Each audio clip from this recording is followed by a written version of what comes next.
दोस्तों राजा रंगदार गाने के बाद पावर स्टार पवन सिंह के फिर से एक नए गाने का पोस्टर आ गया है। गाने का नाम है बेडरूम में राजा। भाई गाना बहुत ही जबरदस्त है और गाना को जो लिखे हैं रोशन सिंह विश्वास लिखे हुए हैं। अब प्रियांशु सिंह का म्यूजिक है और पवन सिंह इस गाने को गाए हुए हैं।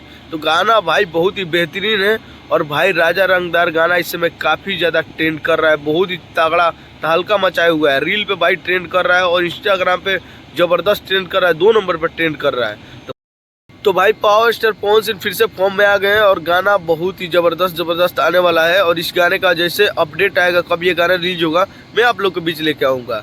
तो भाई पावर स्टार पवन सिंह का एकदम सपोर्ट करना है और पवन सिंह के गाने को दबा के सुनना और शेयर करना है, क्योंकि पावर स्टार पवन सिंह जब भी अपने फैंस के लिए गाना लेके आते हैं ना, तो पवन सिंह अपने फैंस से उम्मीद रखते हैं। तो भाई कैसा लगा अपडेट आप लोग कमेंट कीजिए और जो भाई चैनल पर नए हैं तो चैनल को सब्सक्राइब कीजिए और ज़्यादा से ज़्यादा वीडियो को लाइक करें, ताकि मैं आप लोग के बीच हमेशा नए अपडेट लेके आता रहूँगा।